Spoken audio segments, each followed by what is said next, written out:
ఇక మనము అవాస్తవమైనటువంటి ఒక వార్తను చూడొచ్చు. బీఆర్ఎస్కు షాక్. బీజేపీ గూటికి మాజీ ఎమ్మెల్యే తేరా చిన్నపరెడ్డి అంటూ ఒక ప్రధానమైన ఒక వార్తనిచ్చారు. అది తప్పుడు వార్త.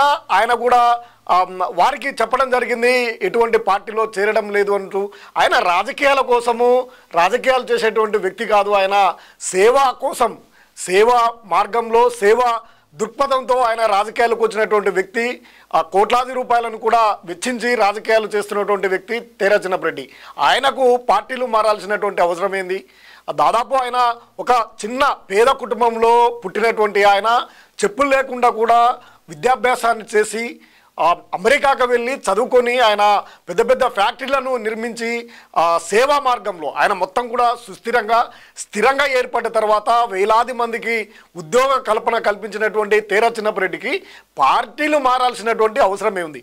అదే బీజేపీ పార్టీకి ఎందుకు వెళ్తారు? బీఆర్ఎస్ పార్టీలో ఆయనకు సముచిత స్థానం ఉంది. 2 సార్లు ఎమ్మెల్సీగా పోటీ చేసే అవకాశాన్ని ఇచ్చారు. అదేవిధంగా ఇప్పుడు నల్గొండ పార్లమెంటులో ఆయన పోటీ చేయడానికి సిద్ధమవుతున్నారు. అందరూ కూడా ఆయనని బరిలోకి దింపాలని అధిష్టానం భావిస్తుంది. ఇక్కడ ఉన్నటువంటి స్థానిక నాయకులందరూ కూడా ఆయనను కోరుతా ఉన్నారు. ఆయన అందుకు సిద్ధం కూడా ఉన్నారు. ఇక ఆ భయం పట్టుకొని ఆయన నల్గొండ పార్లమెంటు నుండి పోటీ చేస్తే ఇక ప్రత్యర్థులకు ఇక భయం ఏర్పడి ఆయన పార్టీ మారుతున్నారంటూ ప్రచారానికి ఇక తెరలేపారు. ఆయన బీఆర్ఎస్ వీడి బీజేపీకి ఇక్కడ ఏమైనా గెలిచే అవకాశం ఉందా? ఆయన ఎందుకు చేరుతారు?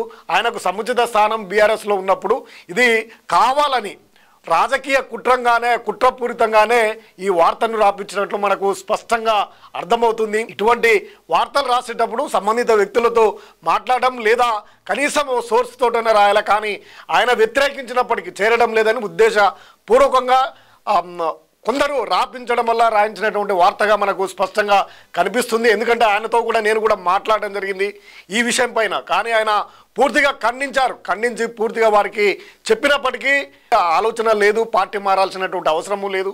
ఆయన రాజకీయాలు చేయడానికి కాదు, ఆయన ఉన్నది పూర్తిగా సేవ చేయాలనే ఉద్దేశంతో రాజకీయాలకు వచ్చి కోట్లాది రూపాయలను ఖర్చు పెట్టాడు.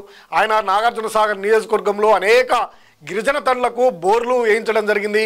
ఆనాడు నీటి కొరత ఉండడము, నీటి వసతి లేనటువంటి అనేక గిరిజన తండాలకు కూడా ఆయన బోరు వసతులు కల్పించి వందలాదిగా గ్రామ తండాలకు బోర్లు వేయించడం జరిగింది. అనేక మండలాల్లో వాటర్ ట్యాంకులు నిర్మించి వాటర్ సప్లై కూడా చేసినటువంటి పరిస్థితి తేరా చిన్నపరెడ్డిది. ఆయన ఏ పదవి కూడా పొందినటువంటి పరిస్థితి లేదు. ఒక ఎమ్మెల్సీగా, స్థానిక సంస్థల ఎమ్మెల్సీగా, అదంతా కూడా స్థానిక సంస్థల నాయకులు, ప్రజాప్రతినిధులు ఎన్నుకున్నటువంటి దానికి మాత్రమే ఆయన ఎన్నిక కావడం జరిగింది. కానీ సొంత డబ్బులతో ఖర్చు పెట్టి తాను సంపాదించినటువంటి చిన్నతనం నుండి తాను అనుభవించినటువంటి పేదరికాన్ని నెమర వేసుకుంటూ ఆయన ఉద్యోగరీత్యా వివిధ పరిశోధనలు చేసి శాస్త్రవేత్తగా గుర్తింపు పొందినటువంటి ఆయన పరిశ్రమలను స్థాపించి వేలాది మందికి ఆయన ఉపాధి కల్పించి ఉద్యోగ అవకాశాలు కల్పిస్తూ ఉన్నారు కొన్ని దశాబ్దాలుగా. అటువంటి వ్యక్తికి పార్టీ మారాల్సినటువంటి అవసరమే ఉంది. రాజకీయాల కోసము వచ్చి రాజకీయాల కోసమే చేసేవాళ్ళు దాన్నే పూర్తిగా కొంతమంది కూడా అంటుంటారు ఆయన రాడు, ఎక్కడ కనిపించడు, ఆయన లీడర్గా ఏ విధంగా గుర్తింపు.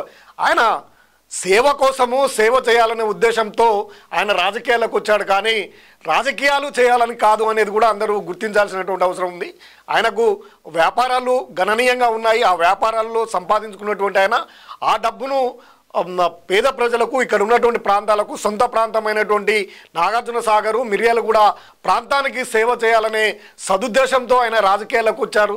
అది కూడా ఆయన అనేక సార్లు కూడా చెప్తున్నటువంటి పరిస్థితి. ఈ విషయం మీద పార్టీ మార్పు పైన నేను చిన్నపరెడ్డి గారితో మాట్లాడడం జరిగింది. కానీ ఆయన స్పష్టంగా చెప్పారు పార్టీ మారే అవకాశం కానీ అటువంటి ప్రస్తావనే నాలో లేదు.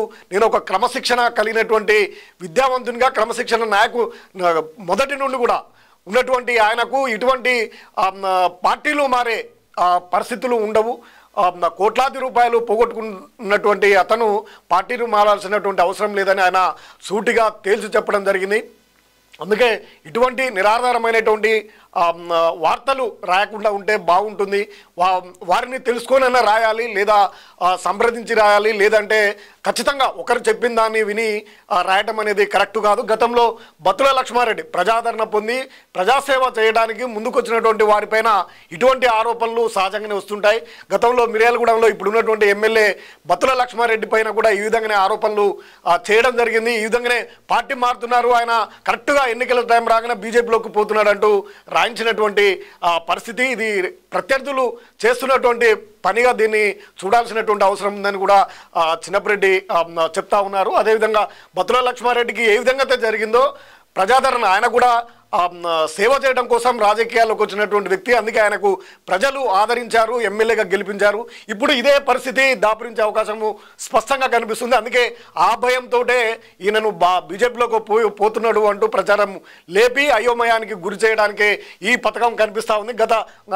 గత 2 రోజుల క్రితమేమో ఒక గిరిజన నాయకుడు, డాక్టరు, ఎక్కడో ఊరు పేరు లేనటువంటి అతన్ని ఇక్కడ ఎక్కడ వెతికినా దొరకడు, ఆయనకు ఎంపీ పదవి, ఎంపీగా బీఆర్ఎస్ ఇస్తుంది అని ఒక కథనాన్ని కూడా ప్రచురించడం జరిగింది. దీన్ని కేవలం చిన్నపరెడ్డిని టార్గెట్గా, చిన్నపరెడ్డి వస్తే మా మనుగడ ఉండదు అనే భావనతోనే ప్రత్యర్థులు ఇటువంటి చర్యలకు పాల్పడుతున్నారు. కాబట్టి బీఆర్ఎస్ శ్రేణులంతా కూడా ఇటువంటి నమ్మొద్దంటూ చిన్నపరెడ్డి చెప్తా ఉన్నారు.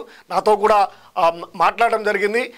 ఇటువంటి అసత్యమైనటువంటి ప్రచారాన్ని ఎవరు కూడా నమ్మొద్దు, ప్రతి ఒక్క కార్యకర్త, బీఆర్ఎస్ కార్యకర్తలు ఖండించాలని కూడా ఆయన చెప్తా ఉన్నారు. అందుకే ఇటువంటి ప్రజాదరణ పొందినటువంటి వ్యక్తులు ఇప్పుడు ఈయన గెలుపు ఇక దగ్గరకు వచ్చిందని మనం అనుకోవాల్సిందే. గతంలో బిఎల్ఆర్ని ఏ విధంగా ఆయన బీజేపీలో పోతున్నాడు, ఆయనకు టికెట్ రావట్లేదు అని ఏ విధంగా అయితే ప్రచారం లేపారో, ఇప్పుడు తేరా చిన్నపరెడ్డి విషయంలో కూడా అదే జరుగుతూ ఉంది. అంటే దాదాపు ఇప్పుడు బిఎల్ఆర్ గెలిచారు ఎమ్మెల్యేగా మిర్యాలగూడ, ఇప్పుడు నల్గొండ ఎంపీగా కూడా గెలవడానికి అవకాశం ఉంది. దాదాపు ఇంటెలిజెన్స్ రిపోర్ట్ తోటి ప్రత్యర్థి పార్టీలు తెలుసుకొని ఉంటాయి. అంటే చిన్నపరెడ్డి బరిలోకి వస్తే కష్టంగా ఉంటుంది, ఆయన బలమైనటువంటి అభ్యర్థి, ఆయనకు నల్గొండ వ్యాప్తంగా కూడా అన్ని నియోజకవర్గాల్లో కూడా మంచి పరిచయాలు ఉన్నాయి. స్థానిక సంస్థలకు సంబంధించినటువంటి వారందరికీ పార్టీలకు అతీతంగా ఆయనకు మంచి సంబంధాలు, మంచి పేరు. ఆయన ఎక్కడ కూడా ఎవరి డబ్బులు తినలేదు, ఎవరిని ఇబ్బంది పెట్టలేదు. ఆయన స్వతహాగా కష్టపడి సంపాదించినటువంటి, ఆయన తెలివితోటి, ఆయన జ్ఞానంతో సంపాదించినటువంటి డబ్బునే తీసుకొచ్చి ఇక్కడ పంచిపెట్టడం జరిగింది. ఇక్కడ అందరికి కూడా ఇవ్వడం జరిగింది, పార్టీలకు ఆదుకోవడం జరిగింది. టీడీపీ నుంచి బీఆర్ఎస్ పార్టీ వరకు కూడా ఆయన సపోర్టుగా, ఆర్థికపరమైనటువంటి సపోర్టుని ఇచ్చినటువంటి వ్యక్తి కావడం వల్ల ఆయన మీద ఎటువంటి మచ్చ లేదు. కాబట్టి ఆయన అభ్యర్థిగా, నల్గొండ పార్లమెంటు అభ్యర్థిగా నిలబడ్డట్టయితే ఇక ప్రత్యర్థి పార్టీలకు చెమటలు పట్టాల్సిందే అనే ఇంటెలిజెన్స్ రిపోర్ట్ కూడా వచ్చి ఉంటుంది. అందుకే బహుశా ఇటువంటి ప్రచారం చేస్తూ ఉన్నారు. ఆయనకు టికెట్ రాకుండా చేయాలనే ప్రచారంలో భాగమే ఇది అనేది స్పష్టంగా అర్థమవుతుంది. అందుకే ఈ విషయాన్ని పూర్తిగా ఖండించారు చిన్నపరెడ్డి. ఇటువంటి అసత్య ప్రచారాలను ఎవరు కూడా నమ్మొద్దు, ఖండించాలి. బీఆర్ఎస్ పార్టీలోనే ఉంటానంటూ కూడా ఆయన తేల్చి చెప్పడం జరిగింది. ఇప్పటికీ ఆయన బీఆర్ఎస్ మీటింగ్ జరిగినటువంటి, సమావేశం జరిగినటువంటి కేసీఆర్ దగ్గరికి అక్కడ కూడా హాజరు కావడం జరిగింది. మళ్ళీ 13న నల్గొండలో జరుగుతున్నటువంటి నీటి పంచాయతీకి సంబంధించి, అది నాగార్జున సాగర్కు ప్రాజెక్టుకు సంబంధించినటువంటి అంశం కావడంతో ఆయనే కీలక భూమికను కూడా పోషించనున్నారు. 13న జరుగుతున్నటువంటి నల్గొండలో జరుగుతున్నటువంటి భారీ బహిరంగ సభ, అందుకు సంబంధించినటువంటి పూర్తి పనిలో ఆయన ఇప్పుడు నిమగ్నమై ఉన్నట్టు కూడా స్పష్టం చేయడం జరిగింది. అందుకే ఇటువంటి నిరాధారమైనటువంటి ఆరోపణలు ఎవరు కూడా నమ్మొద్దు. నల్గొండ పార్లమెంటు అభ్యర్థిగా దాదాపు తేరా చిన్నపరెడ్డి ఖరారు కావడం అనేది ఖచ్చితం అనేది కూడా ఆయన వర్గీయులు చెప్తున్నటువంటి మాటగా చెప్పుకోవచ్చును. ఇక అందుకే ప్రత్యర్థులకు కూడా ఆ విషయం తెలిసి ఉంటుంది. బహుశా కాంగ్రెస్ పార్టీకి సంబంధించినటువంటి ఇంటెలిజెన్స్ రిపోర్ట్ అధికార పార్టీ కాబట్టి వారికి సమాచారం అంది ఉంటుంది. అందుకే ఇటువంటి ఆరోపణలు చేస్తూ ఉన్నారనే అభిప్రాయం కూడా బలంగా వినిపిస్తుంది. ఇటువంటి సేవా దృక్పథం కలిగినటువంటి వ్యక్తి రాజకీయాల కోసమే పూర్తిగా రాజకీయాలు చేస్తూ ఉండడం కంటే సేవ కోసం చేసేవారు కూడా కొందరు ఉంటారు. అటువంటి వ్యక్తుల్లో ప్రథముడు తేరా చిన్నపరెడ్డి. ఆయన పార్లమెంట్ ఎన్నికల్లో గతంలో 14లో పోటీ చేసినప్పుడు కూడా టీడీపీ అభ్యర్థులు అందరూ బలహీనంగా ఉన్నప్పుడు కూడా ఆయనకు భారీగా ఓట్లు పోలు కావడం జరిగింది. ఇంకా ఆ తర్వాత కూడా ఆయన ఎమ్మెల్సీగా ఇంకా అంతకంటే ఎక్కువ మెరుగైనటువంటి సంబంధాలు కలిగినటువంటి వ్యక్తిగా ఇప్పుడు ఆయనకు నల్గొండ పార్లమెంటు నియోజకవర్గ వ్యాప్తంగా ఉమ్మడి నల్గొండ జిల్లాలోనే ఉన్నాయి. కానీ ఈ పార్లమెంటు నియోజకవర్గాల్లో కూడా ఆయనకు బలమైనటువంటి సపోర్టు ఉండే అవకాశం ఉంది. ఆయన కాక బీఆర్ఎస్ అభ్యర్థి అయితే కాంగ్రెస్కు ఇబ్బందికరమైనటువంటి పరిస్థితులే ఉన్నాయనే అభిప్రాయం కూడా బాగా వినిపిస్తుంది.